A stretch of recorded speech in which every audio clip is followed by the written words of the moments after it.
Good evening. I am very excited to be participating in this debate tonight. Jan and I used to sit in those very bleachers right over there watching our son John run up and down this court as a forward on the Biola Eagles. And so I feel like I'm playing on the home court tonight. And I want to commend Mr. Hitchens for his willingness to come into this den of lambs and to defend his views tonight. On the other hand, if I know Biola students, I suspect that a good many of you, when you came in tonight, said to yourself, I'm going to check my own views at the door, and I'm going to assess the arguments as objectively as possible. I welcome that challenge. You see, the question of God's existence is of interest not only to religion, but also to philosophy. Now, Mr. Hitchens has made it clear that he despises and disdains religion, but presumably he is not so contemptuous of philosophy. Therefore, as a professional philosopher, I'm going to approach tonight's question philosophically, from the standpoint of reason and argument. I'm convinced that there are better arguments for theism than for atheism. So, in tonight's debate, I'm going to defend two basic contentions. First, that there's no good argument that atheism is true. And secondly, that there are good arguments that theism is true. Now, notice carefully the circumscribed limits of those contentions. We're not here tonight to debate the social impact of religion, or Old Testament ethics, or biblical inerrancy. All interesting and important topics, no doubt, but not the subject of tonight's debate, which is the existence of God. Consider then my first contention, that there's no good argument that atheism is true. Atheists have tried for centuries to disprove the existence of God, but no one's ever been able to come up with a successful argument. So, rather than attack straw men at this point, I'll just wait to hear Mr. Hitchens present his arguments against God's existence, and then I'll respond to them in my next speech. In the meantime, let's turn to my second main contention, that there are good arguments that theism is true. On your program insert, I outline some of those arguments. Number one, the cosmological argument. The question of why anything at all exists is the most profound question of philosophy. The philosopher Derek Parfit says, no question is more sublime than why there is a universe, why there is anything, rather than nothing. Typically, atheists have answered this question by saying that the universe is just eternal and uncaused. But there are good reasons, both philosophically and scientifically, to think that the universe began to exist. Philosophically, the idea of an infinite past seems absurd. Just think about it. If the universe never began to exist, that means that the number of past events in the history of the universe is infinite. But mathematicians recognize that the existence of an actually infinite number of things leads to self-contradictions. For example, what is infinity minus infinity? Well, mathematically, you get self-contradictory answers. This shows that infinity is just an idea in your mind, not something that exists in reality. David Hilbert, perhaps the greatest mathematician of the 20th century, wrote, "The infinite is nowhere to be found in reality. It neither exists in nature nor provides a legitimate basis for rational thought. The role that remains for the infinite to play is solely that of an idea." But that entails that since past events are not just ideas, but are real, the number of past events must be finite. Therefore, the series of past events can't go back forever. Rather, the universe must have begun to exist. This conclusion has been confirmed by remarkable discoveries in astronomy and astrophysics. In one of the most startling developments of modern science, we now have pretty strong evidence that the universe is not eternal in the past, but had an absolute beginning about 13 billion years ago in a cataclysmic event known as the Big Bang.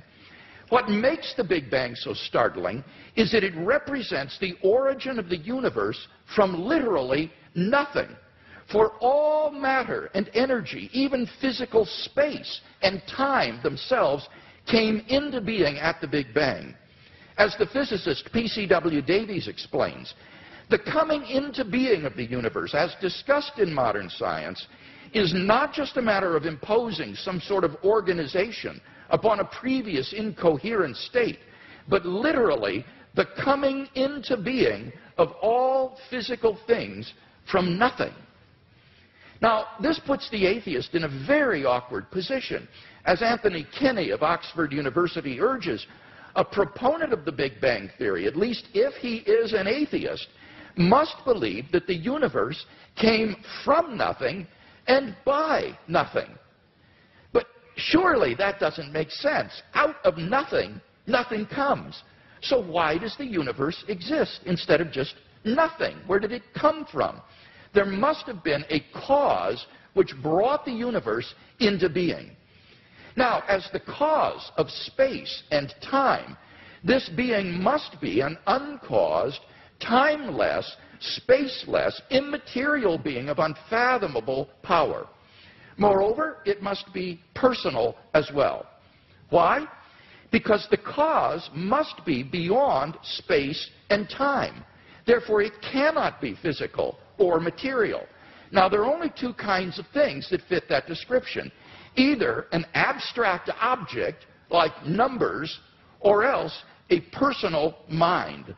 But abstract objects can't cause anything. Therefore, it follows that the cause of the universe is a transcendent, intelligent mind. Thus, the cosmological argument gives us a personal creator of the universe. 2, the teleological argument.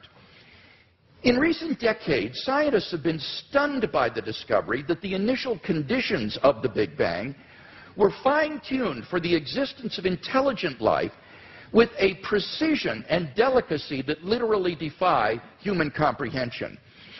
This fine-tuning is of two sorts. First, when the laws of nature are expressed as mathematical equations, you find appearing in them certain constants, like the gravitational constant. These constants are not determined by the laws of nature. The laws of nature are consistent with a wide range of values for these constants.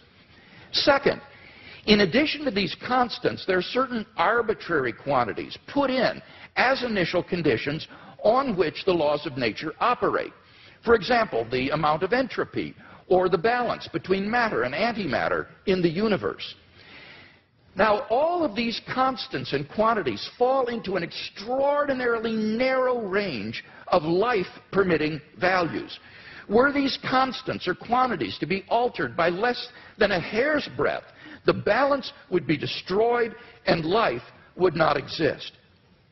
To give just one example, the atomic weak force, if it were altered by as little as 1 part out of 10 to the 100th power, would not have permitted a life-permitting universe. Now, there are 3 possible explanations of this remarkable fine-tuning: physical necessity, chance, or design. Now, it can't be due to physical necessity because the constants and quantities are independent of the laws of nature. In fact, string theory predicts that there are around 10 to the 500th power different possible universes consistent with nature's laws. So could the fine-tuning be due to chance? Well, the problem with this alternative is that the odds against the fine-tunings occurring by accident are so incomprehensibly great that they cannot be reasonably faced. The probability that all the constants and quantities would fall by chance alone into the infinitesimal life-permitting range is vanishingly small. We now know that life-prohibiting universes are vastly more probable than any life-permitting universe. So if the universe were the product of chance, the odds are overwhelming that it would be life-prohibiting. In order to rescue the alternative of chance, its proponents have therefore been forced to resort to a radical metaphysical hypothesis, namely that there exists an infinite number of randomly ordered, undetectable universes composing a sort of world ensemble or multiverse of which our universe is but a part. Somewhere in this infinite world ensemble, finely tuned universes will appear by chance alone, and we happen to be one such world. Now, wholly apart from the fact that there's no independent evidence that such a world ensemble even exists, the hypothesis faces a devastating objection. Namely, if our universe is just a random member of an infinite world ensemble, then it is overwhelmingly more probable that we should be observing a much different universe than what we in fact observe. Roger Penrose has calculated that it is inconceivably more probable that our solar system should suddenly form through a random collision of particles than that a finely tuned universe should exist. Penrose calls it utter chicken feed by comparison. So, if our universe were just a random member of a world ensemble, it is inconceivably more probable that we should be observing an orderly region no larger than our solar system. Observable universes like those are simply much more plenteous in the world ensemble than finely tuned worlds like ours, and therefore ought to be observed by us. Since we do not have such observations, that fact strongly disconfirms the multiverse hypothesis. On atheism, at least, then, it is highly probable that there is no world ensemble. The fine-tuning of the universe is therefore plausibly due neither to physical necessity nor to chance. It therefore follows logically that the best explanation is design. Thus, the teleological argument gives us an intelligent designer of the cosmos. 3, the moral argument. If God does not exist, then objective moral values do not exist. By objective moral values, I mean moral values which are valid and binding, whether we believe in them or not. Many theists and atheists agree that if God does not exist, then moral values are not objective in this way. Michael Roos, a noted philosopher of science, explains, the position of the modern evolutionist is that morality is a biological adaptation, no less than our hands and feet and teeth. Considered as a rationally justifiable set of claims about an objective something, ethics is illusory. I appreciate that when somebody says, love thy neighbor as thyself, they think they are referring above and beyond themselves. Nevertheless, such reference is truly without foundation. Morality is just an aid to survival and reproduction, and any deeper meaning is illusory. Like Professor Roos, I just don't see any reason to think that in the absence of God, the morality which has emerged among these imperfectly evolved primates we call Homo sapiens is objective. And here Mr. Hitchens seems to agree with me. He says moral values are just innate predispositions ingrained into us by evolution. Such predispositions, he says, are inevitable for any animal endowed with social instincts. On the atheistic view, then, an action like rape is not socially advantageous, and so in the course of human development has become taboo. But that does absolutely nothing to prove that rape is really morally wrong. On the atheistic view, there's nothing really wrong with raping someone. But the problem is that objective values do exist, and deep down we all know it. In moral experience, we apprehend a realm of objective moral goods and evils. Actions like rape, cruelty, and child abuse aren't just socially unacceptable behavior. They're moral abominations. Some things, at least, are really wrong. Similarly, love, equality, and self-sacrifice are really good. But then it follows logically and necessarily that God exists. Number 4, the resurrection of Jesus. The historical person, Jesus of Nazareth, was a remarkable individual. Historians have reached something of a consensus that the historical Jesus came on the scene with an unprecedented sense of divine authority, the authority to stand and speak in God's place. He claimed that in himself the kingdom of God had come. And as visible demonstrations of this fact, he carried out a ministry of miracle working and exorcisms. But the supreme confirmation of his claim was his resurrection from the dead. If Jesus did rise from the dead, then it would seem that we have a divine miracle on our hands, and thus evidence for the existence of God. Now, most people probably think that the resurrection of Jesus is something you just believe in, by faith or not. But there are actually three established facts recognized by the majority of New Testament historians today, which I believe are best explained by the resurrection of Jesus. Fact number one, on the Sunday after his crucifixion, Jesus' tomb was discovered empty by a group of his women followers. According to Jakob Kramer, an Austrian specialist, by far most scholars hold firmly to the reliability of the biblical statements about the empty tomb. Fact number two, on separate occasions, different individuals and groups experienced appearances of Jesus alive after his death.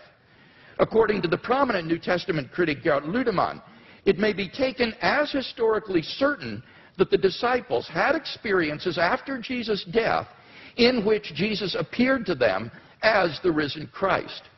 These appearances were witnessed not only by believers, but also by unbelievers, skeptics, and even enemies. Fact number three, the original disciples suddenly came to believe in the resurrection of Jesus despite having every predisposition to the contrary. Jews had no belief in a dying, much less rising, Messiah. And Jewish beliefs about the afterlife prohibited anyone's rising from the dead before the resurrection at the end of the world. Nevertheless, the original disciples came to believe so strongly that God had raised Jesus from the dead that they were willing to die for the truth of that belief. N.T. Wright, an eminent New Testament scholar, concludes, that is why, as a historian, I cannot explain the rise of early Christianity unless Jesus rose again, leaving an empty tomb behind him. Attempts to explain away these three great facts, like the disciples stole the body or Jesus wasn't really dead, have been universally rejected by contemporary scholarship. The simple fact is that there just is no plausible naturalistic explanation of these facts.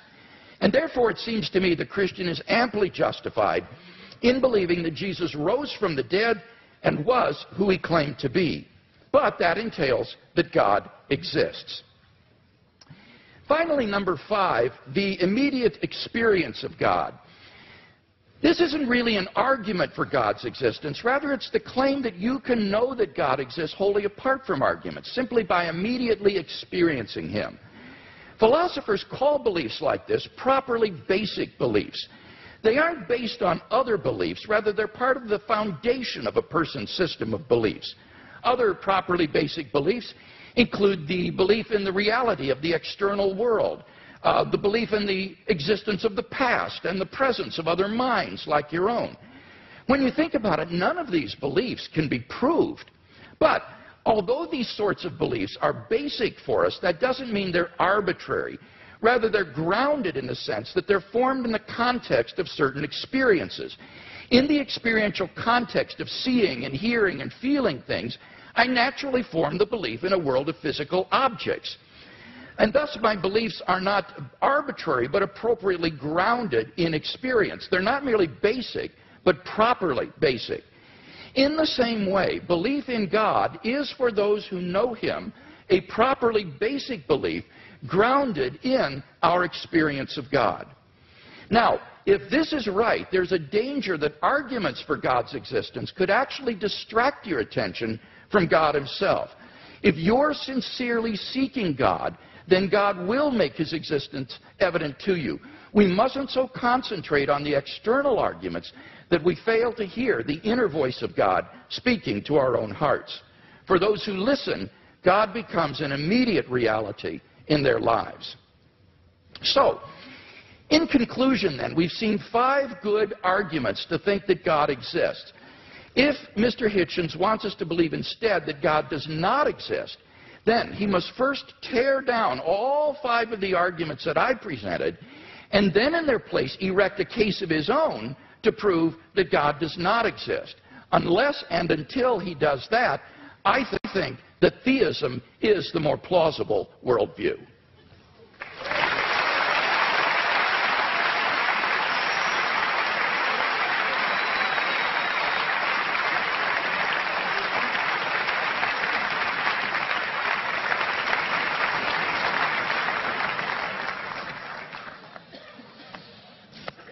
Well, am I audible?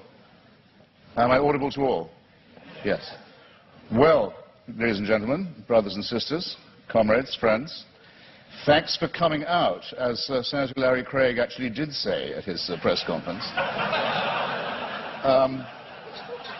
Thank you, Mr. Hewitt and Dr. Craig, for being among the very many Christians who have so generously and hospitably and warmly taken me up on the challenge I issued when I started my little book tour and welcomed me to your places to have this most important of all discussions. I can't express my gratitude enough. Thanks to the very nice young ladies who I ran into at the Elephant Bar this afternoon. Well, I hadn't expected a posse of Biola students to be on staff, but where I thought, God, they're everywhere now.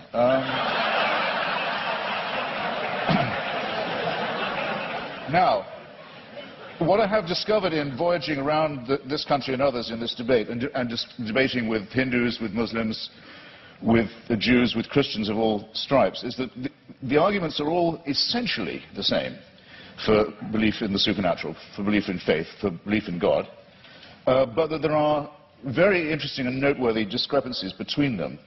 And one that I want to call attention to at the beginning of this evening is between those like my friend Doug Wilson, with whom I've now done a book of argument about Christian apologetics, who would call himself a presuppositionalist, in other words, for whom really it's only necessary to discover the workings of God's will in the cosmos, and to assume that the truth of Christianity is already proven, and what are called, and they include Dr. Craig with great honor and respect in this, the evidentialists.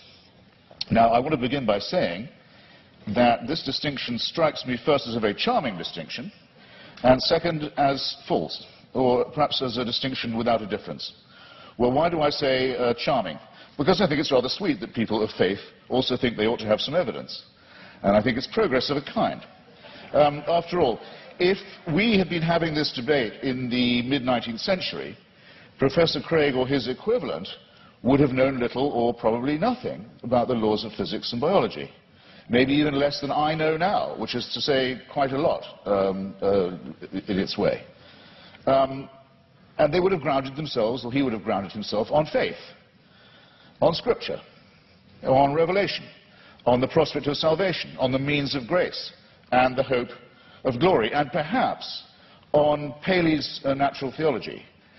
Paley, who had the same rooms, or had the same rooms later occupied by Charles Darwin in Cambridge, with its watchmaker theory of design that I know I don't have to expound to you, but which briefly suggests that if an Aborigine is walking along a beach and finds a gold watch ticking, he knows not what it's for, or where it came from, or who made it, but he knows it's not a rock, he knows it's not a vegetable, he knows it must have had a designer. The Paley analogy held for most Christians for many years, because they were willing to make the assumption that we were mechanisms, and that therefore there must be a watchmaker.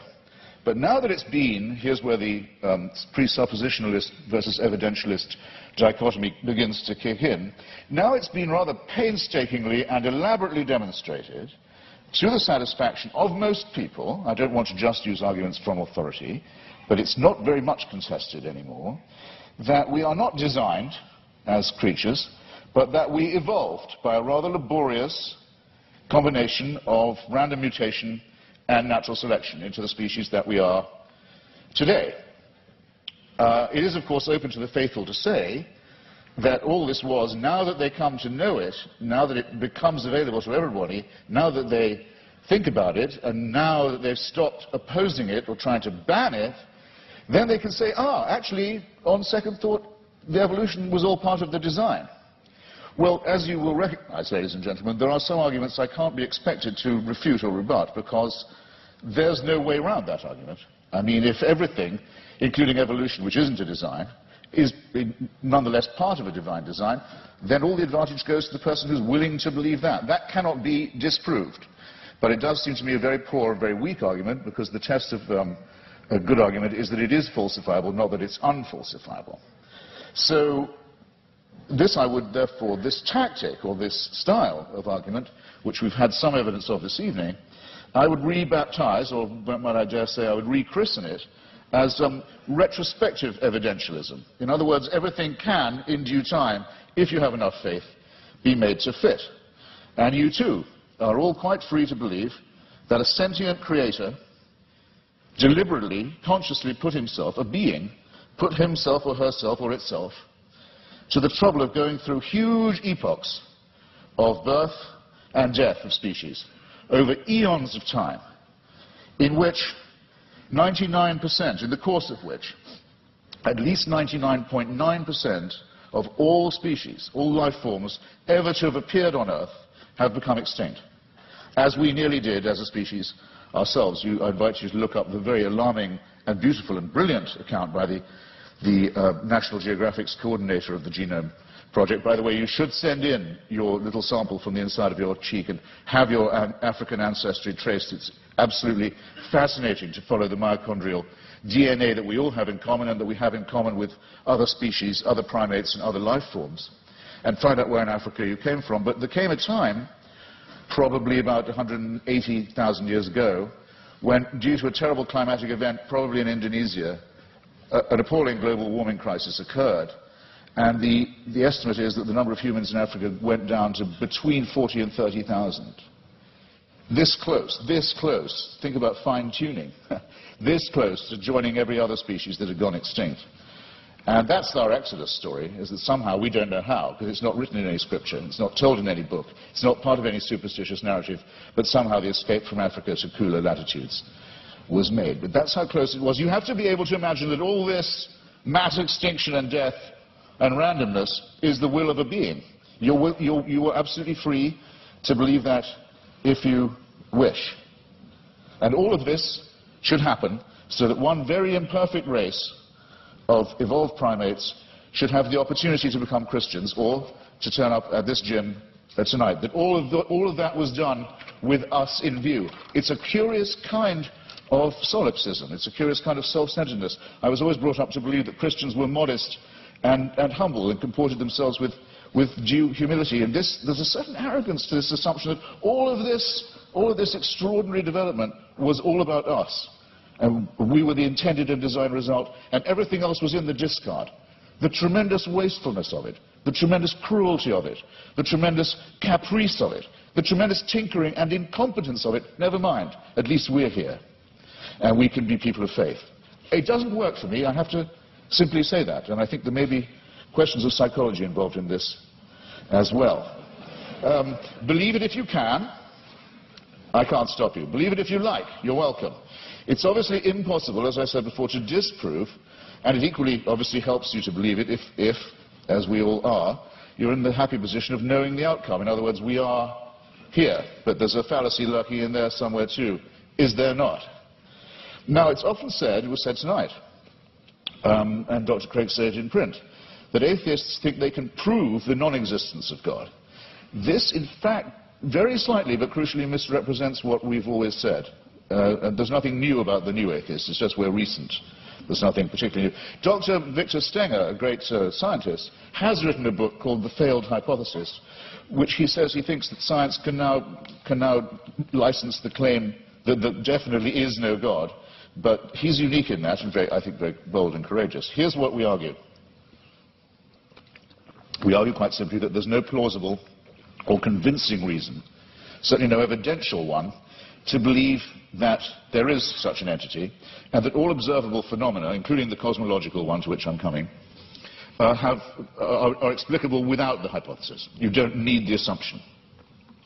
And this objection itself, our school falls into at least two, perhaps three sections. There's no such thing, no such word, though there should be, as adeism, or as being an adeist, but if there was one, I would say that's what I was. I don't believe that we are here as the result of a design, or that by making the appropriate propitiations and adopting the appropriate postures, and following the appropriate rituals, we can overcome death. I don't believe that, and for a priori reasons, don't.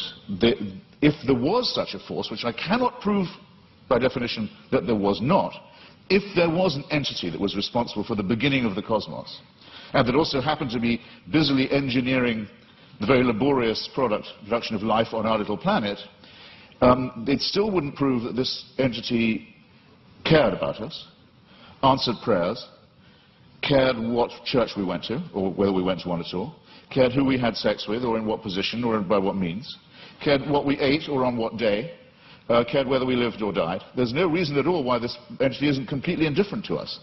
That you cannot get from deism to theism except by a series of extraordinarily generous to yourself assumptions. The deist has all his work still ahead of him to show that it leads to revelation, to redemption, to salvation, or to suspensions of the natural order, in which hitherto you've been putting all your faith, all your evidence is on scientific and natural evidence, or, why not, for a change of pace and a change of taste, say yes, but sometimes this same natural order, which is so miraculous in observation, no question about it, is so impressive in its favouring the conditions for life in some ways, but it's randomly suspended when miracles are required.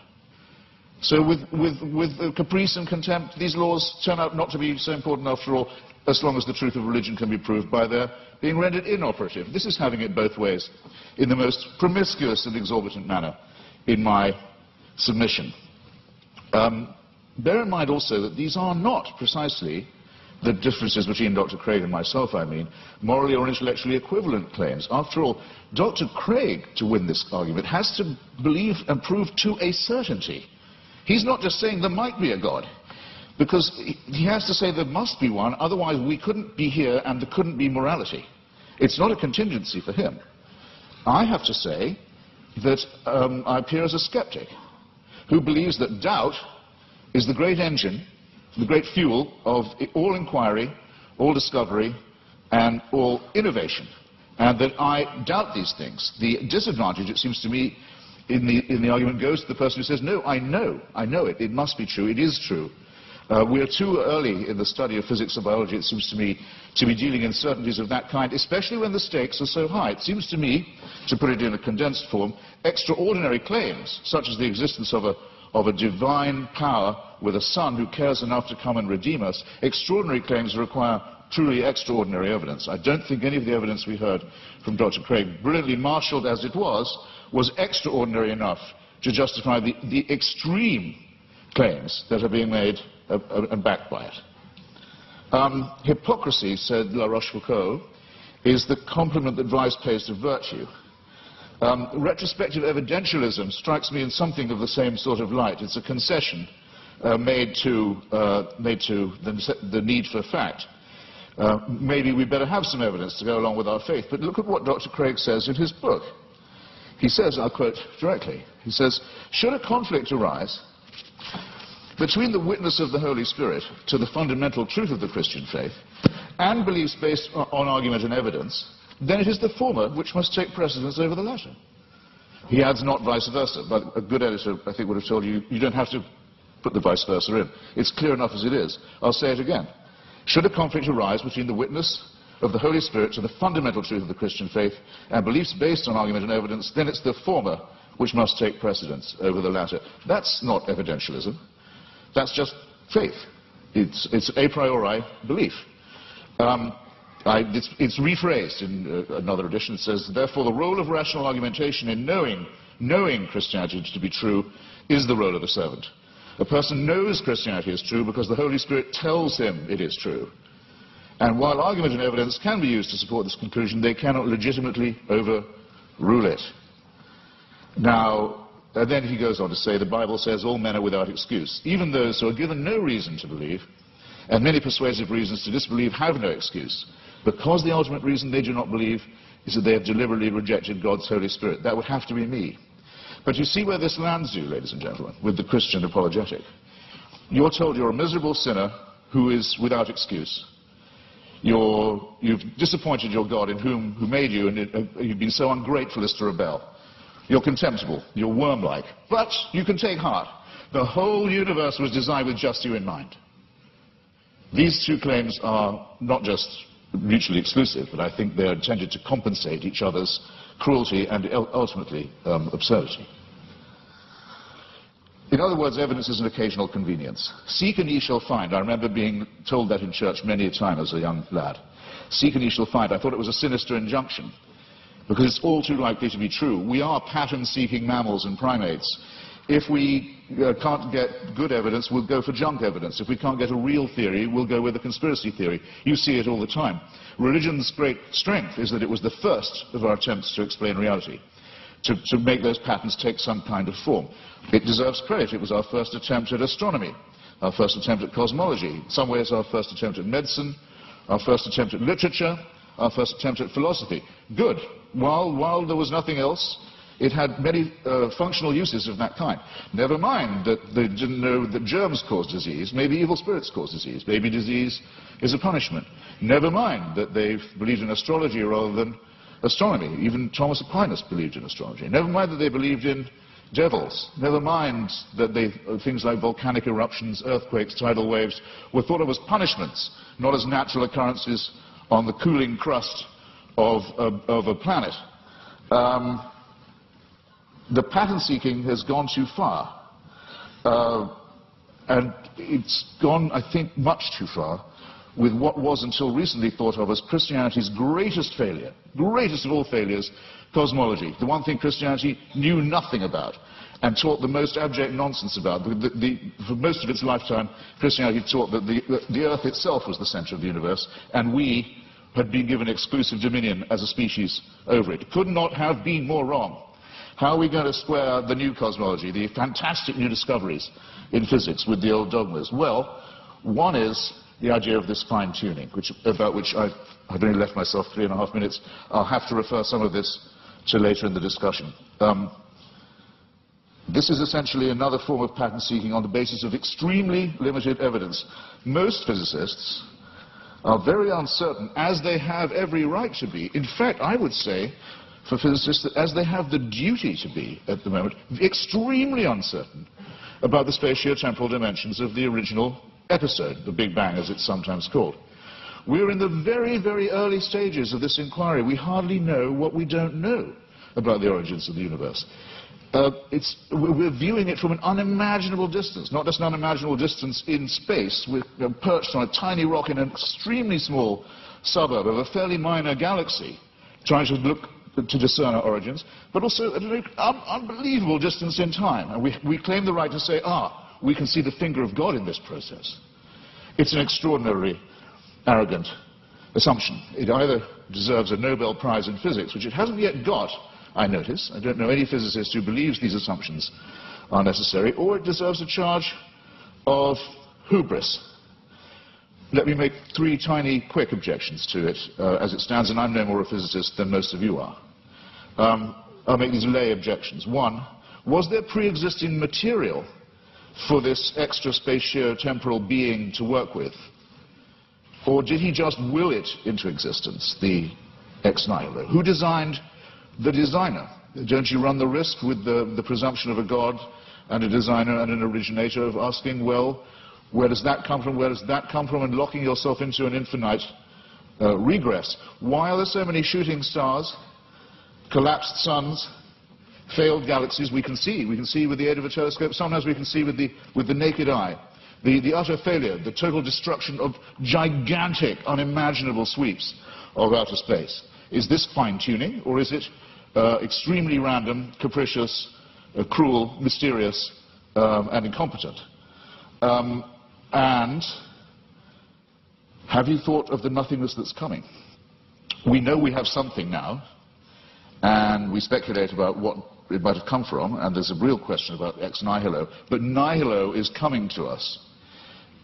In the night sky, you can already see the Andromeda galaxy. It's heading straight for ours on a collision course. Is that part of a design? Was it fine-tuned to do that? We know that from the red light shift of the Hubble telescope, or rather Edwin Hubble's original discovery, the universe is expanding away from itself at a tremendous rate. It was thought that rate would go down. for Newtonian reasons. No, it's recently been proved by Professor Lawrence Krauss, the rate of expansion is increasing. Everything's exploding away even faster. Nothingness is certainly coming. Who designed that? And that's all if before these things happen we don't have the destruction of our own little solar system, in which already there's only one planet where anything like life can possibly be supported. All the other planets are too hot or too cold to support any life at all, and the sun is due to swell up, burn us to a crisp, boil our oceans and die, as we've seen all the other suns do in the night sky. This is not fine-tuning, ladies and gentlemen, and if it's the work of a designer, then there's an indictment to which that designer may have to be subjected. I'm out of time. I'm very grateful for your kindness and hospitality. Thanks.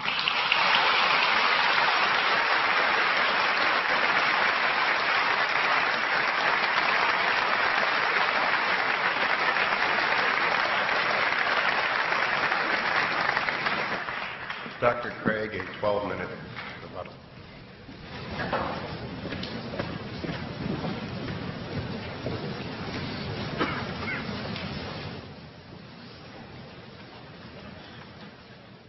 You'll remember that in my opening speech I said I would defend two basic contentions in tonight's debate. First, that there's no good argument that atheism is true. Now, far from being a point of contention tonight, as far as I understood Mr. Hitchens' last speech, he would agree with that first statement, that there is no good argument that atheism is true. He says, I simply don't have any positive reason to believe in God, but he doesn't really give an argument against God's existence. Indeed, he seems to suggest that's impossible. But notice that doesn't prove atheism. That just leaves you with agnosticism, namely, you don't know if there's a God or not. So, at best, you're left merely with agnosticism. We don't see any good reason to think that atheism is true. Now, he did make some remarks about the theory of evolution, which at least insinuated that this was somehow incompatible with theism. And I have 2 points to make about this. First, I think that the theory of biological evolution is simply irrelevant to the truth of Christian theism. Genesis 1 admits all manner of different interpretations, and one is by no means committed to six-day creationism. Howard Van Til, who is a professor at Calvin College, writes, is the concept of special creation required of all persons who trust in the Creator God of Scripture? Most Christians in my acquaintance who are engaged with either scientific or biblical scholarship have concluded that the special creationist picture of the world's formation is not a necessary component of Christian belief. Nor is this a retreat caused by modern science. St. Augustine in the AD 300s in his commentary on Genesis pointed out that the days don't need to be taken literally, nor need the creation be a few thousand years ago. Indeed, he suggested that God made the world with certain special potencies that would gradually unfold over time and develop. And this interpretation came 1,500 years before Darwin, so that it is not a forced retreat in the face of modern science. So any doubts that I would have about the theory of biological evolution would be not biblical, but rather scientific. Namely, what it imagines is fantastically improbable.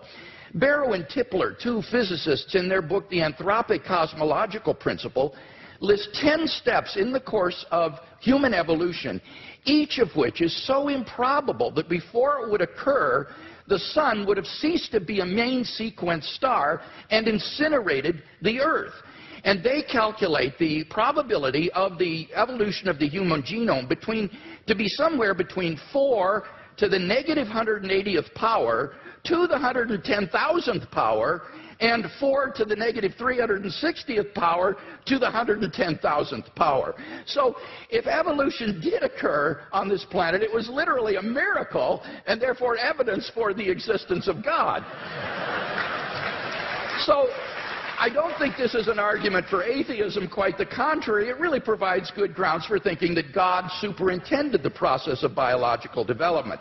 So the Christian can be open to the evidence to follow it where it leads. By contrast, as Alvin Plantinga has said, for the naturalist, evolution is the only game in town. No matter how fantastic the odds, no matter how improbable, it's got to be true, because there is no intelligent creator and designer. So in one sense, you've got to feel a little sorry for the atheist. He can't really follow the evidence where it leads. His presuppositions determine the outcome. By contrast, if there is a fine-tuner and creator of the universe, then already in the initial conditions of the Big Bang, you have an elaborately designed universe that permits the evolution and existence of intelligent life. And I think evolution simply layers on more improbability. Now, Mr. Hitchens says, but why did God wait so long, all that waste during this time? Well, that sort of concern with efficiency is only of importance to someone with either limited time or limited resources, or both. But in the case of God, he has both unlimited resources and unlimited time, and therefore it's simply not important to do this in a quick way. Well, now, Mr. Hitchens says, but why did God wait so long before he sent Christ? Human beings have existed for thousands of years on this planet before Christ's coming. Well, what's really crucial here is not the time involved, rather it's the population of the world. The Population Reference Bureau estimates that the number of people who have ever lived on this planet is about 105 billion people. Only 2% of them were born prior to the advent of Christ.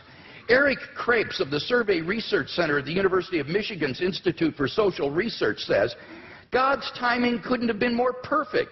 Christ showed up just before the exponential explosion in the world's population. The Bible says in the fullness of time, God sent forth his Son. And when Christ came, the nation of Israel had been prepared. The Roman peace dominated the Mediterranean world. It was an age of literacy and learning. The stage was set for the advent of God's Son into the world. And I think in God's providential plan for human history, we see the wisdom of God in orchestrating the development of human life and then in bringing Christ into the world in the fullness of time. So I don't see that there are any good grounds here for thinking that this provides reason for atheism. Now, what about my arguments for theism?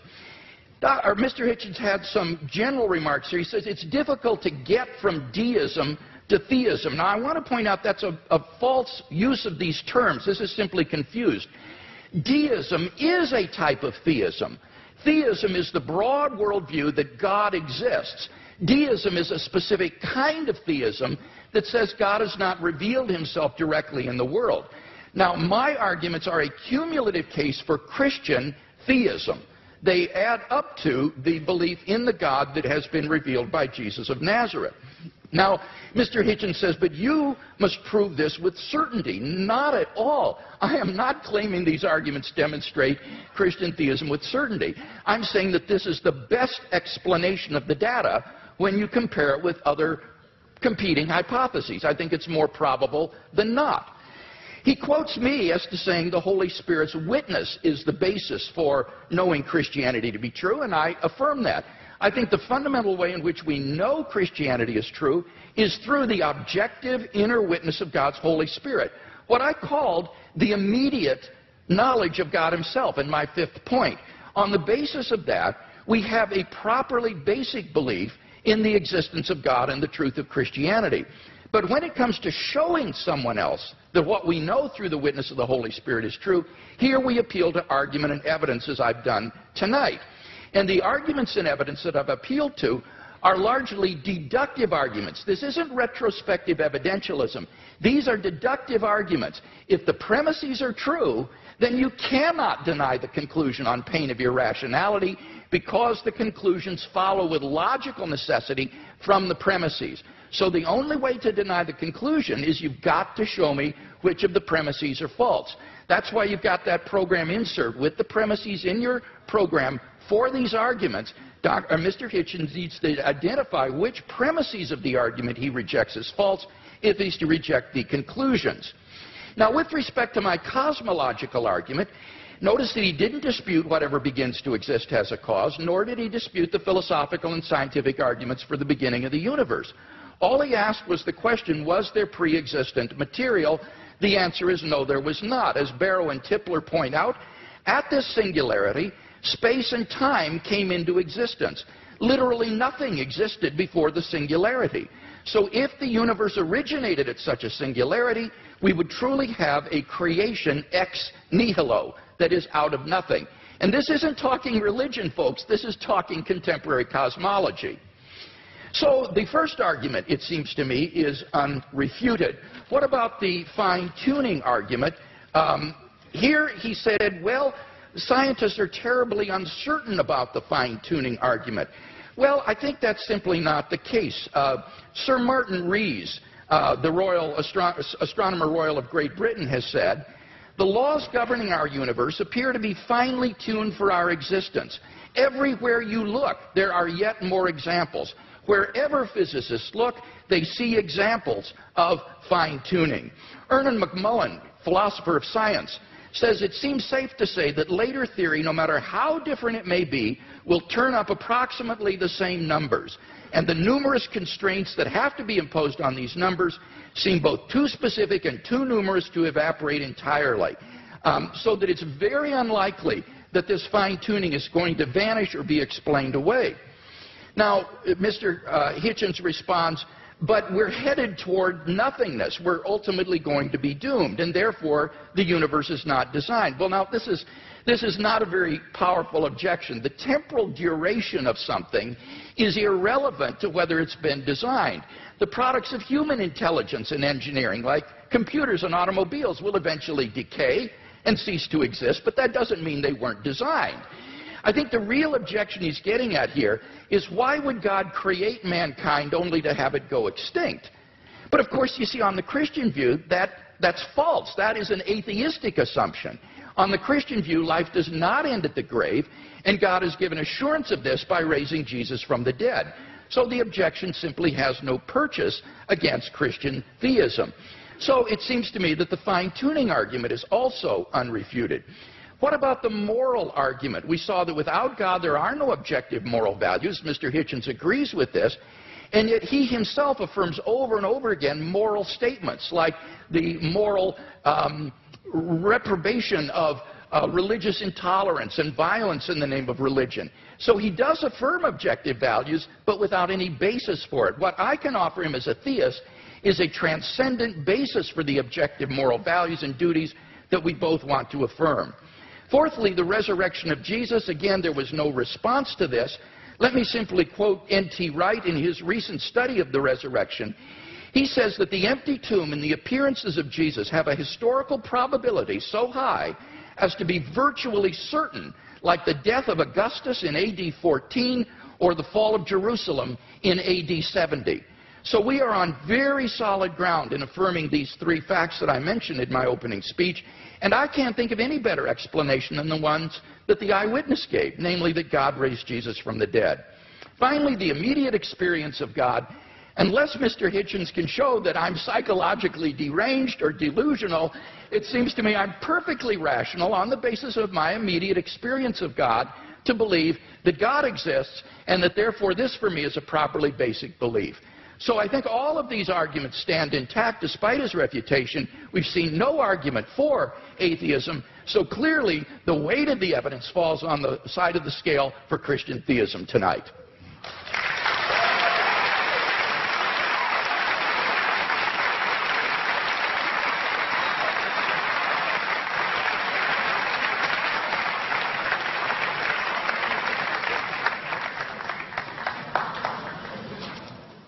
There is a terminological problem here, which may conceal more than just terminological difficulty. The proposition that atheism is true, or that is a misstatement of what I have to prove and what we believe. There's an argument among some of us as to whether we need the word at all. In other words, I don't have a special name for my unbelief in tooth fairies, say, or witches, or in Santa Claus. I just don't think that they're there. I don't have to prove a tooth fairyism. I don't have to prove a Santa Clausism. I don't have to prove a witchism. It's just, I have to say, I think that those who do believe these things have never been able to make a plausible or intelligible case for doing so. That's not agnosticism, because it seems to me that if you don't think there is any evidence, you're wrong to take refuge in saying you're neutral. You ought to have the courage to answer the question, which one is regularly asked, are you an atheist or not? Yes, I will say, I am. You can't tell anything else about me. You can't tell anything else about what I think, about what I believe, about what my politics are, or my other convictions. It's just that I don't believe in the existence of a supernatural dimension, and I've never been shown any evidence that any process observable to us cannot be explained by more satisfactory and more convincing means. The great physicist Laplace, when showing his working model of the solar system to the Emperor Napoleon, was asked, well, your model seems to have no room for a god in it, for deity. And he said, well, Your Majesty, it still all operates without that assumption. Now, here's what you would have to believe if you thought that this was all designed. Dr. Craig gave a slight parody of what I think about this. It could be true, but you'd have to imagine, let's say the human species has been, Homo sapiens has been with us, some people say as long as 250,000 years, some say 200, some say 100,000. Francis Collins and Richard Dawkins oscillate about this. It's not a very big argument. I'll just take 100,000, if you like. You have to imagine that human beings are born. Well, actually, most of them, a good number of them aren't born. They die in childbirth or don't long outlive it. They're born into a terrifying world of the unknown. Everything is a mystery to them, everything from disease to volcanic eruptions. Everything is, their life expectancy for the first, I don't know, many tens of thousands of years would be lucky to be in the 20s, probably dying agonizingly over their teeth, poorly evolved as the teeth are, and from other inheritances from being primates, such as the appendix that we don't need, such as the fact that our genitalia appear to have been designed by a committee, other shortcomings of the species, exaggerated by scarcity, by war, by famine, by competition, and so on. And for 98,000 years or so, heaven watches this with complete indifference. And that, we know where your children go to school, by the way. Heaven watches this with total indifference, and then, with 2,000 years to go on the clock, thinks, actually, it's time we intervened. We can't go on like this. Why don't we have someone tortured to death in Bronze Age Palestine? That should teach them. That should give them the chance of redemption. You're free to believe that, but I think the designer who thought of doing it that way was a very cruel, capricious, random, bungling and incompetent one. The news of this, Dr. Craig talks as if, okay, but since then there have been more people born, so it might have been a good time in terms of population growth. Well, there are a huge number of people in the world who still haven't even heard of this idea. The news hasn't penetrated to them. Or where it has, it's been brought to them by people who Dr. Craig doesn't think of as Christians, such as Mormons, for example. And it's taught to them in many discrepant and competitive and indeed incompatible and violently irreconcilable ways. And there's been a lot of argument in the church and the churches all this time about, well, okay, what is the answer to that? What about all the people who never could have heard the good news, or who never will hear it, or still haven't been reached by it, and who've died not knowing about it? What happens to them? How can they be saved? Well, the argument is that it's all somehow made retrospective. And with so many of these arguments, I just comment on these, well, how convenient. Because if you're willing to make assumptions of this kind, then really evidence is only ancillary to what you are advancing.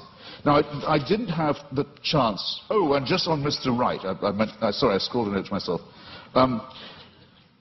In your first round, Doctor, you said that N.T. Wright, who's an impressive person, says that no explanation of the success of Christianity is possible that doesn't rest on the terms of its being true. In other words, Wright says it was so successful, it must have been, and the people were so strongly motivated to believe it that it must have been true. I regard that as a very, very unsafe assumption. Or if it is a safe one, then it must surely apply to Islam and to Mormonism. I mean, these are two very, very, very fast-growing religions, have people prepared to sacrifice enormously for it, have ancestors who were absolutely determined of the truth of it at the time, and who made extraordinary conquests in its name. If you're going to grant this for one religion, it seems to me you have to be willing, not just willing, you may indeed be compelled to make this concession for all of them. And that, I think, would be not just an unsafe assumption, but for most of you here, a distinctly unwelcome one. Now, I didn't get the chance, because I out-talked myself, and I'm sorry for it, to get to the moral dimension. And I'm interested that the word objective morality is the one that Dr. Craig chooses. Usually arguments about morality are whether morality is, so to say, absolute, or whether it's relative. As to objectivity, I think it's a very good compromise word, by the way, and I'm very happy to accept it. But the problem with morality is this, in respect of religion. You can't prove that anyone behaves any better if they refer this problem upward to a dictator of a celestial kind. There are two questions that I've asked in public, and I'll try them again, because I try them on every audience. They're very simple ones. First, you have to name for me, or challenges, let's say, rather than questions. You have to name for me an ethical action, or an ethical statement, or moral action, moral statement made, or undertaken by a believer that I couldn't undertake, or say, I couldn't state, or do. I haven't yet had an example pointed out of that to me. Otherwise, that a person of faith would have an advantage by being able to call upon divine sanction. Whereas if I ask you to think of a wicked act undertaken by someone in the name of God or because of their faith, you wouldn't have, or a wicked statement made, you wouldn't have that much difficulty, I think, in coming up with an example right away. The genital mutilation community, for example, is almost exclusively religious.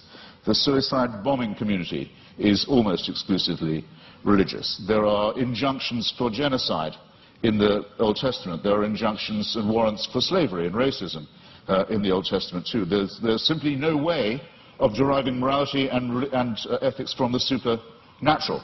When we come to the question of the absolute, well, the most often cited one is the Golden Rule, the one that almost everyone feels they have in common.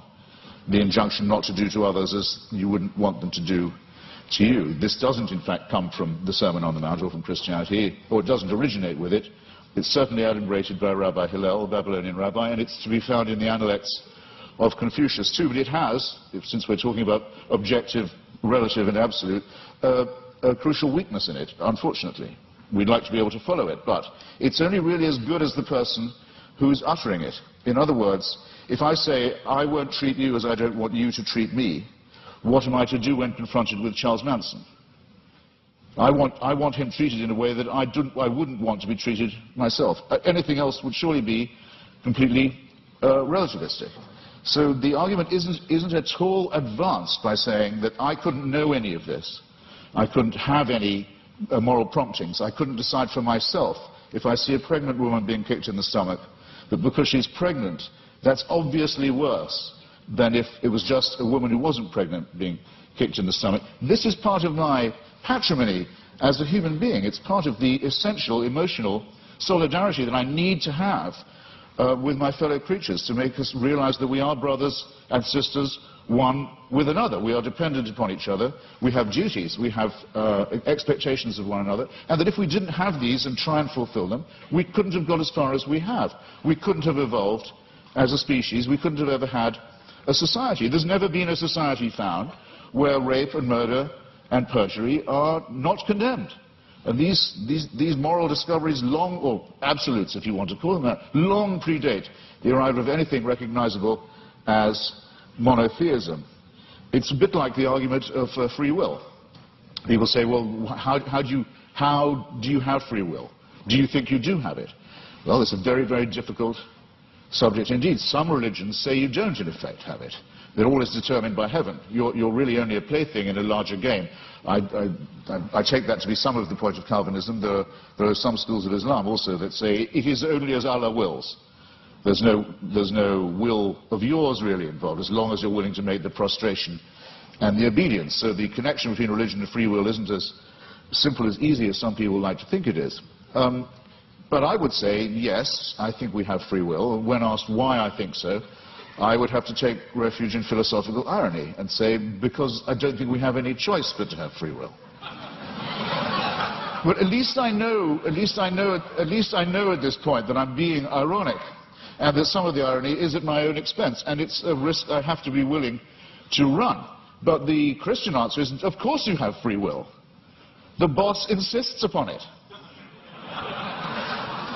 This somewhat degrades the freedom and redefines the idea of will. And it seems to me also that there's something degrading in the idea of saying that morality is derived in the same way, that it comes from on high, that we ourselves are not good enough, that we don't have the dignity, we don't have the self-respect, we don't have the character to know a right action or a right statement when we see it or when we want to perform it. It's this servile element in religion. It's not, strictly speaking, the subject of our debate this evening, I know, but I'm damned if I completely forego it. It's the idea that buried in the religious impulse is actually the wish to be unfree, is the wish for an immovable, unchangeable, celestial authority, a kind of heavenly North Korea that will take our decisions away from us and commit us only to worship and praise and thank a great leader and his son, the dear leader, forever and ever and ever. I'm so glad there's no evidence that this is true. Thank you.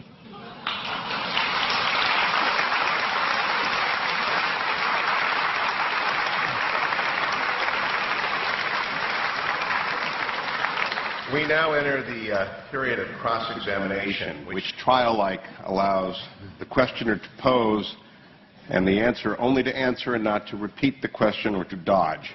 6 minutes of questions begin to Dr. Craig, followed by 6 minutes of questions to Mr. Hitchens. Dr. Craig, your questions for Mr. Hitchens.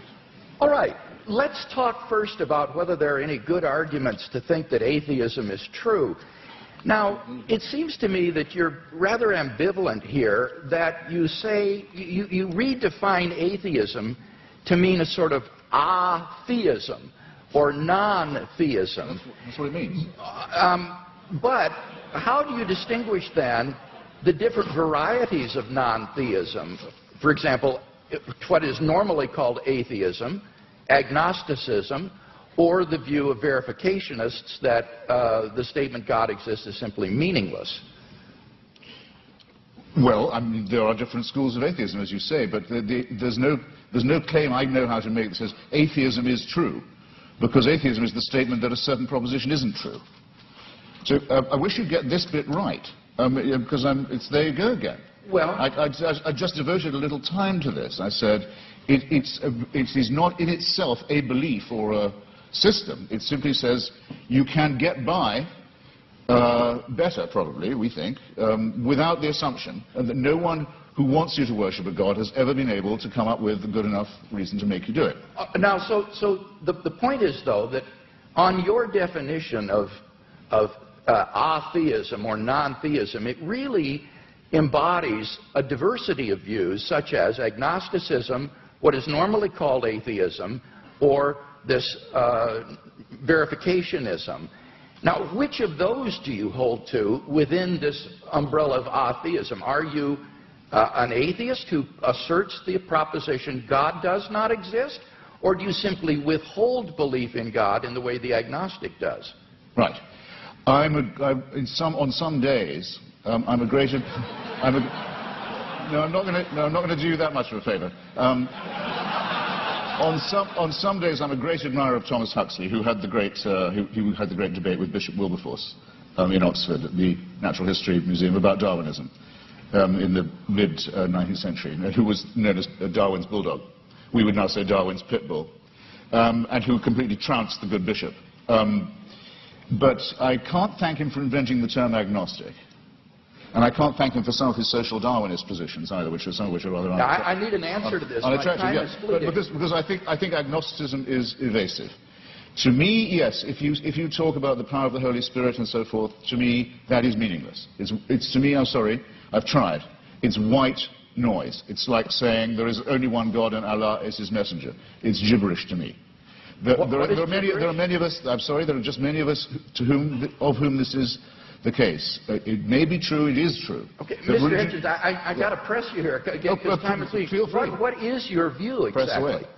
Do you affirm God does not exist, or do you simply withhold belief? I think once I have said that I've never seen any persuasive evidence for the existence of something, and I've made real attempts to study the evidence presented and the arguments presented, that I will go as far as to say, have the nerve to say, that it does not therefore exist, except in the minds of its, except in the Henry Jamesian subjective sense that you say of it being so real to some people in their own minds. All right, yeah, that counts as a force in the world, yes. Okay, so you do affirm then that God does not exist. Now, what I want to know, and do you have any justification for that? I think I've come unwired in some horrible way. You're fine. Are you sure? Do you have any arguments leading to the conclusion that God does not exist? Well, I would rather, I think, I'm wondering if I'm boring anybody now. I would rather say, I'd rather state it in reverse and say I find all the arguments in favor to be fallacious or unconvincing. And I'd have to add that though this isn't my reason for not believing in it, that I would be very depressed if it was true. But that's a quite different thing. I don't say of atheism that it's at all morally superior. That would be very risky. I wouldn't admit that it was at all morally inferior either, but we can at least be acquitted on the charge of wishful thinking. I wonder if that's the case. Would you agree that the absence of evidence is not evidence of absence? Well, you know, I'm not sure that I would agree. Okay. Let's turn to the moral argument and talk about that a little bit. I think you've misunderstood the moral argument. Given the stakes, Doctor, sorry. Given the stakes, you're not saying, we're not talking about unicorns or tooth fairies or leprechauns here. We're talking about an authority that would give other human beings the right to tell me what to do in the name of God. So for a claim like that, if there's no evidence for it, it seems to me not a small question. No, it's certainly not a small question. But you're making a very, very, very large claim. Your evidence had better be absolutely magnificent, it seems to me. And it's the lack of magnificence, I think, that began to strike me first. One final question, Doctor. Okay, well, let's go to the moral argument. It seems to me there that you've misunderstood the argument in that we're looking for an objective foundation for the moral values and duties that we both, I think, want to affirm. It's not a matter of whether or not we can know what is right and wrong, or that we need God to tell us what is right and wrong. It's rather that we need to have some sort of an objective foundation for right and wrong. Wouldn't you agree on your view, it's simply the sociobiological spin-offs of the evolutionary process, and that therefore these do not provide any sort of objective foundation for moral values and duties? That could be true, yes. That could well be true. Yeah, I don't want to be too much of a reductionist, but it's entirely possible that it is purely evolutionary and functional. One wants to think that there's a bit more to one's love for the fellow creature than that. But it doesn't add one iota of weight or moral gravity to the argument to say, but that's because I don't believe in a supernatural being. It's a non sequitur. Mr. Hitchens, your questions for Dr. Craig. Well, I'd like to know first, you said that the career of Jesus of Nazareth involved a ministry of miracles and exorcisms. When you say exorcism, do you mean that you believe in devils too? What I meant there was that most historians agree that Jesus of Nazareth practiced miracle working and he practiced exorcisms. I'm not committing myself, nor are historians committing themselves to the reality of demons, but they are saying that Jesus did practice exorcism and he practiced healing. So you believe that Jesus of Nazareth caused devils to leave the body of a madman and go into a flock of pigs that hurled themselves down the Gadarene slopes into the sea? Do I believe that's historical? Yes. Right. That would be sorcery, wouldn't it, though? No, it would be an illustration of Jesus' ability to command even the forces of darkness, and therefore an illustration of the sort of divine authority that he was able to command and exercise. This, as I say, is illustrative of this unprecedented sense of divine authority that Jesus of Nazareth had, that he even could command the forces of darkness and that they would obey. So whether you think he was a genuine exorcist or that he merely believed himself to be an exorcist, what is historically undeniable is that he had this radical sense of divine authority, which he expressed by miracle working and exorcisms. Right. And you believe he was born of a virgin? Yes, I believe that as a Christian. I couldn't claim to prove that historically. That's not part of my case tonight. But as a Christian, I believe that.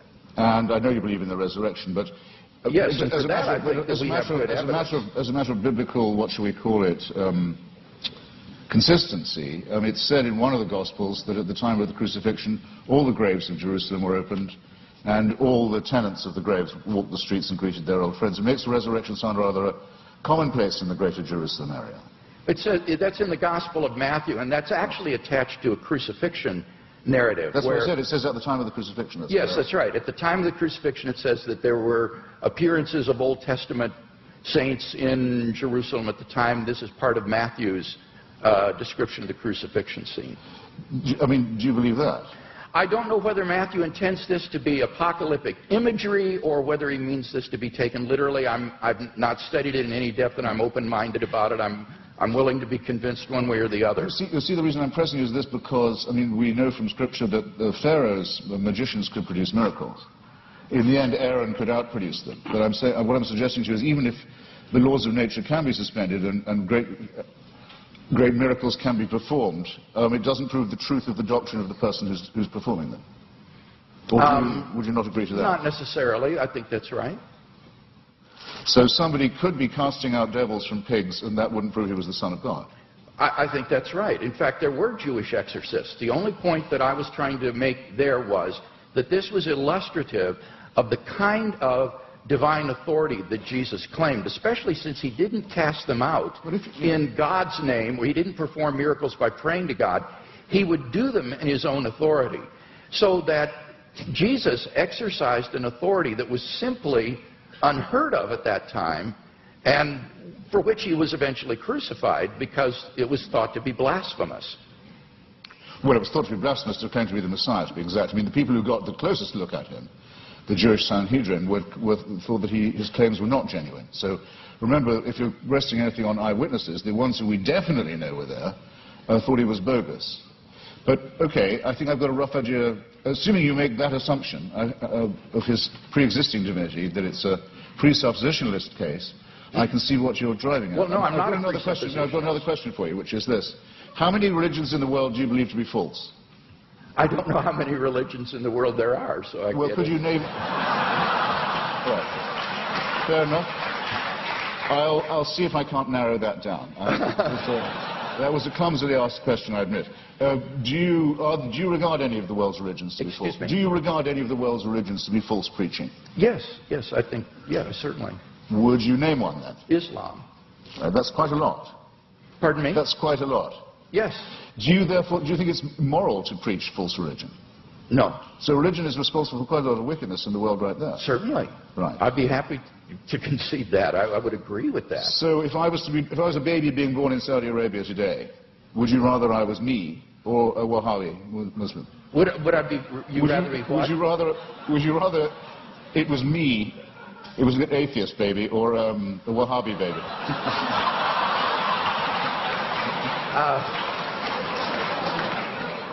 I don't have any preference as to whether you would.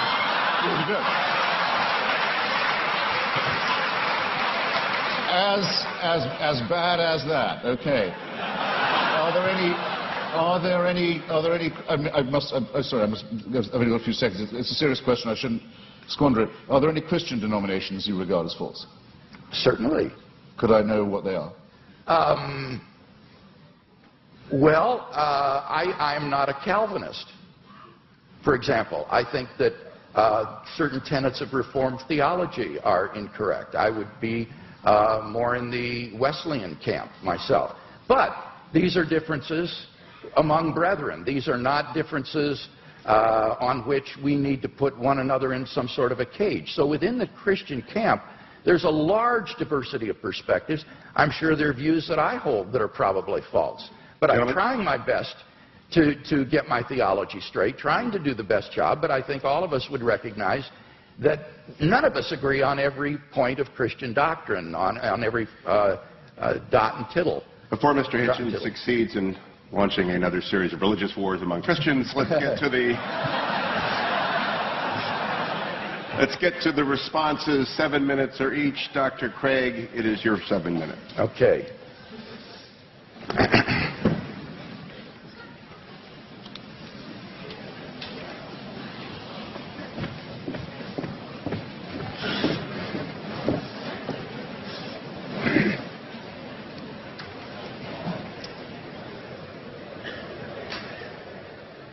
Well, I think it's very evident that in tonight's debate, we've not heard any good reasons to think that what is normally called atheism is true. That is to say, the belief that God does not exist. Mr. Hitchens withholds belief in God, but he's unable to give us any argument to think that God does not exist, which is what is called positive atheism. Now, he does mention that the human species has been here for 100,000 years, but I've already responded to that. What's crucial there is not the number of years, it's the population. And only 2% of the population of the earth has existed before Christ. And during that time, God is not indifferent to the lot of those people. Rather, he is preparing humanity, preparing the world for the advent of Christ so that in the fullness of time, Christ would come into the world.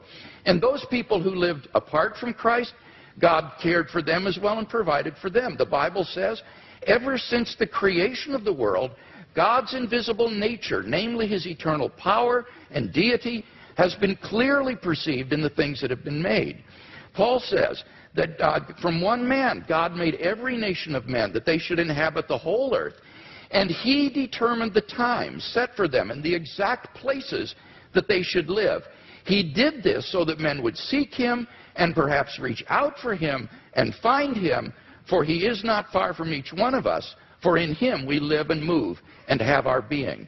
So that those who lived before Christ were covered by the death of Christ, they were covered by his atoning sacrifice, and God will judge them on the basis of the information that they had in their response to general revelation.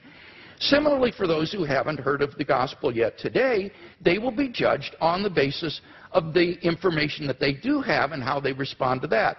And aren't you glad that you don't have to judge them? You can leave this up to the hands of a just and holy and merciful God who will judge people on the basis of how they respond to the revelation that they do have. So we've not heard any argument tonight that God does not exist. Now, by contrast, I've given 5 arguments to show that Christian theism is true. First, we saw the cosmological argument. Mr. Hitchens has not disagreed with either of the premises of this argument, and so we have good grounds for believing there's a personal creator of the universe. As for the teleological argument, again, he didn't respond to what I said in my last speech with respect to the fine-tuning being well established in science, and that the fact that we're going toward nothingness, as he puts it, is an atheistic assumption, not a Christian assumption, and therefore doesn't do anything to disprove design. Now, what about the moral argument? Here he says that you have to prove that people would behave better if they believed in God. That's not the argument. I hope that's clear to everyone. The argument is that without God as a transcendent foundation for moral values, we're simply lost in socio-cultural relativism. Who are you to judge that the Nazi ethic was wrong? Who are you to judge that the ethic of ancient Hinduism was wrong? Who are you to judge that the Afrikaner apartheid is wrong? This is all just the result of socio-cultural evolution, and there is no transcendent objective standard apart from God, and that's what God delivers for us. Now, Mr. Hitchens says, name one moral action that an unbeliever could not take. Well, that's trivially easy. If God exists, there are all kinds of moral duties that we have that the unbeliever could not recognize. At the panel discussion last week in Dallas, when Mr. Hitchens demanded that someone name such an action, a pastor on the panel immediately piped up, how about tithing? Well, leave it to a pastor to think of that, but clearly that's an action that only a believer would take. Even more fundamentally, what about the first and greatest commandment? You shall love the Lord your God with all your heart, with all your strength, with all your mind.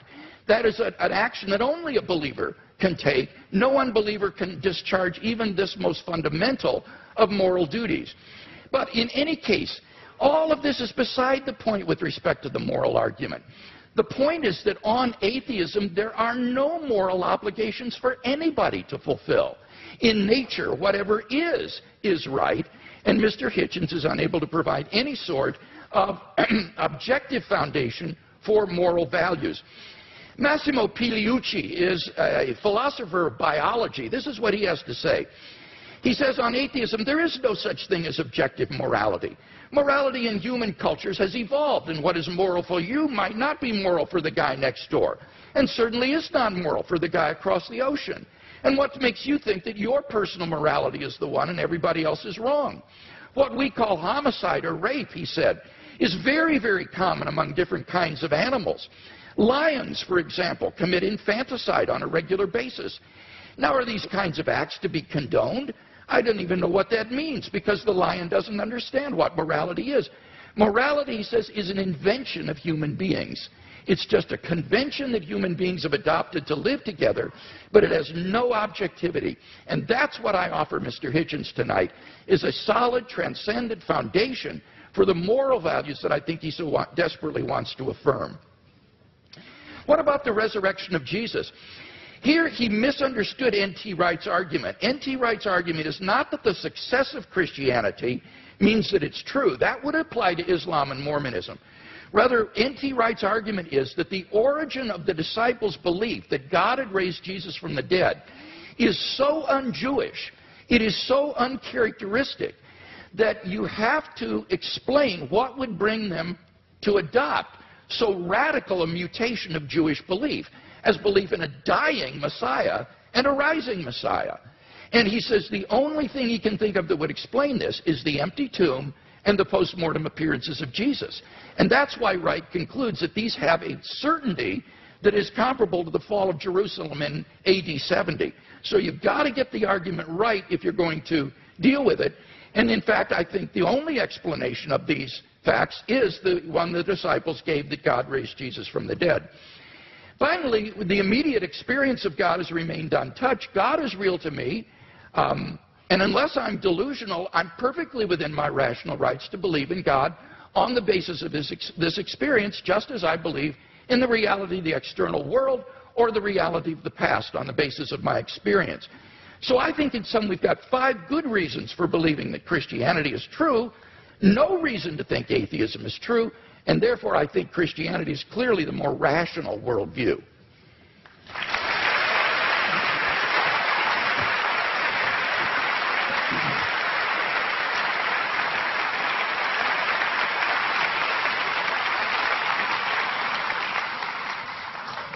I think it's, you'll correct me if I'm wrong, it's Tertullian, isn't it, who says something like, it's variously translated, credo quia absurdum, that the very improbability of the thing, the very unlikelihood of it, the unlikelihood that anyone would fabricate such a thing, for example, that a Jew could be brought to believe something so extraordinary, is testimony to its truth. I'm sure there can't be anyone who doesn't think that's a little too easy, a little too facile. I myself, for example, have followed the career of a woman known vulgarly in the media as Mother Teresa, an Albanian named Agnes Bujashu, a Catholic fanatic operating in the greater Calcutta area. And I watched every stage of her career as a candidate for, and then the recipient of, beatification and shortly canonization. The canonization will require, and as the Vatican demands, the attestation of a miracle performed by her posthumous intercession. And the miracle's already been announced. A woman in Bengal, fortunately already a devout Catholic, by pressing a medal of Mother Teresa to her stomach, made a tumor go away, or so she says. All the witnesses to this have since recanted. All the doctors have given a much better explanation of how she was cured, of the swelling and the growth and what the medicines were and so forth, but they're still stuck with it. They have to go ahead with this process because, which will lead to countless untold suffering in India, because it will appear to license the bogus charlatanry of shaman medicine and intercessory medicine rather than the real thing. All of this will have to be gone through, this awful display, in the name of faith. And I just happen to have watched it at every stage, and I can tell you, it's depressingly easy to get a religious rumor started. You can count on an enormous amount of pre-existing credulity among illiterate, frightened, ill-educated populations. There isn't a literate, written down, properly attested witness of any real sort in the Gospels. It is, and you may as well admit it and stick to it because it's what you're good at, it involves an act of faith. Second, on the matter of my moral question, yes, it's true that Doug Wilson said that tithing was something I couldn't do, but then, I'm not moving the goalposts here, I don't think I'd regard giving all my money to the new St. Andrew's Church as a moral act. The only challenge that I've had so far that I really couldn't get out of, I should share it with you, was I was told, well, you couldn't do this. You couldn't say, Father, forgive them for they know not what they do. No, but nor could you, as people of faith. You wouldn't dare. It would be blasphemy for you to do it. There's only one person who can do that, even on your account. So, with respect, ladies and gentlemen, I think both my challenges stand. It hasn't been shown that I couldn't be a moral person, despite my unbelief, and it has certainly not been demonstrated that unbelief will guarantee you against, the belief will, I'll say it again, that unbelief will ensure you against wickedness. You mentioned things like apartheid and Nazism. Well, let me just run it by you. Partly this often comes up because people say, what about the crimes and wickednesses of the secular world? The apartheid system in South Africa was actually a creation of the Dutch Reformed Church. It was justified theologically as the giving of a promised land to one Christian religious tribe, in which everyone else was supposed to be hewers of wood and drawers of water. It wasn't until the Dutch Reformed Church, under pressure, agreed to drop their racist preachments of many years that the apartheid system could be dismantled. The dictatorship in Greece in 1967 to 74 was proclaimed by the Greek Orthodox Church as a Greece for Christian Greeks.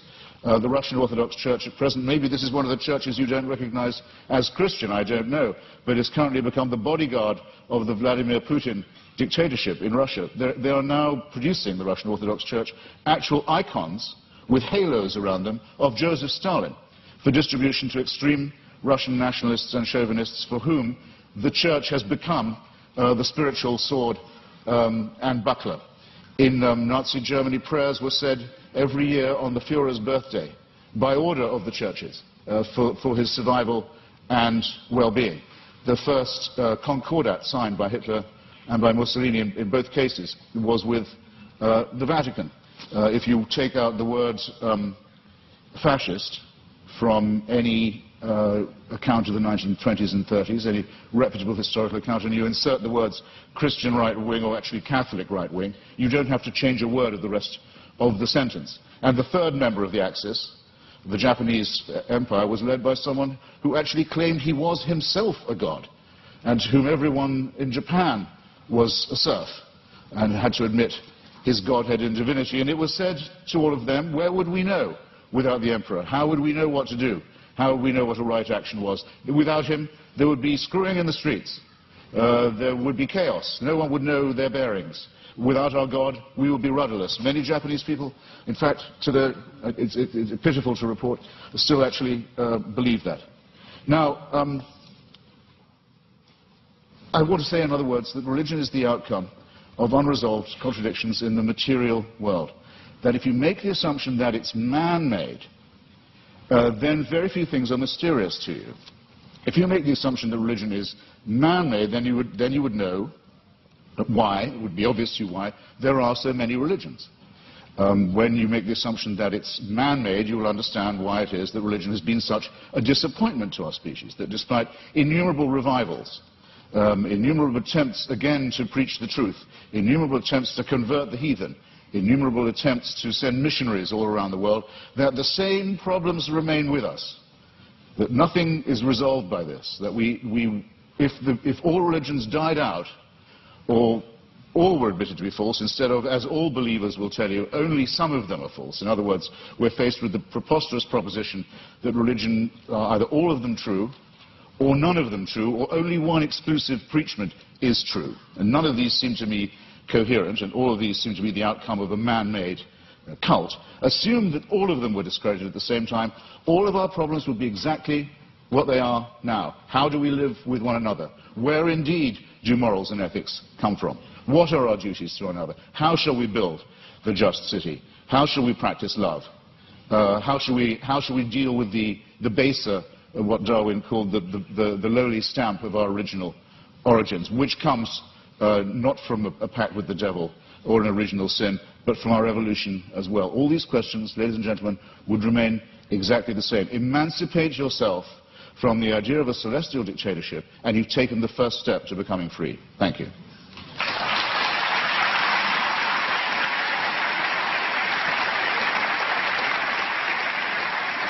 Dr. Craig, your closing argument, 5 minutes.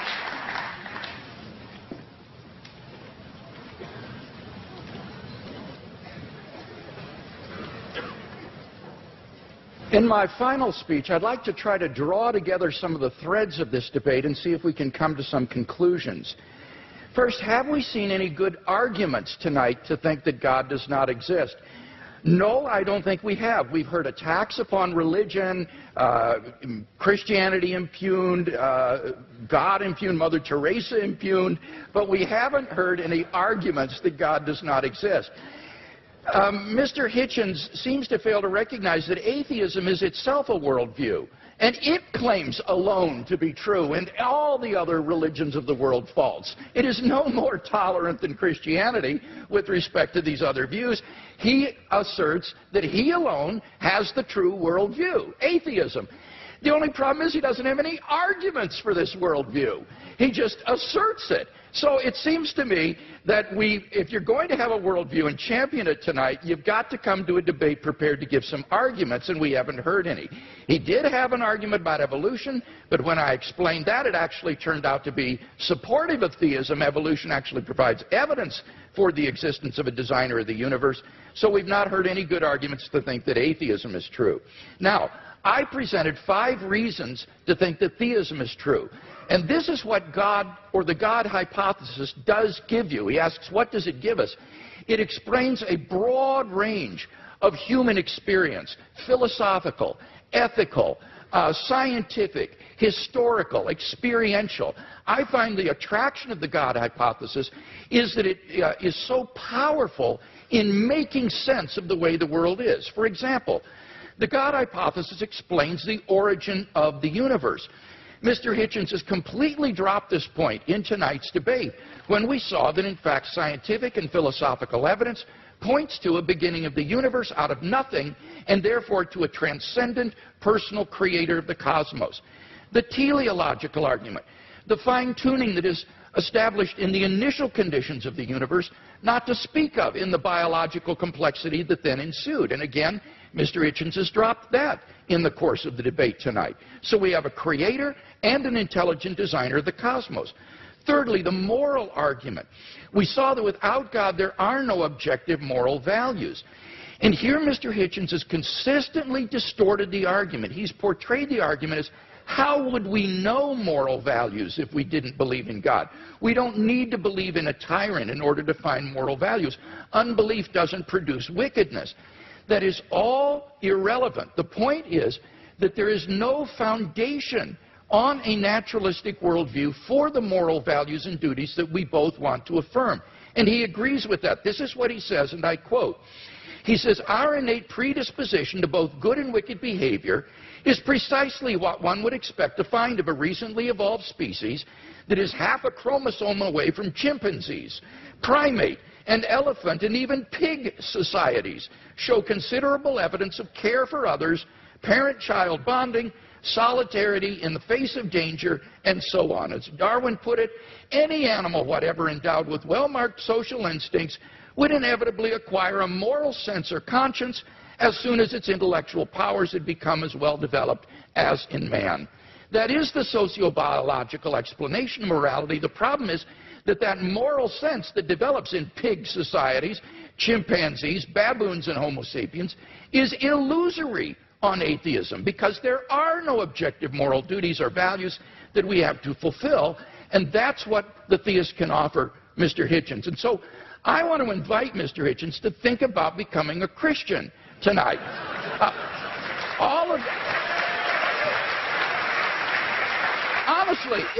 honestly, if he is a man of goodwill who will follow the evidence where it leads, all of the evidence tonight has been on one side of the scale.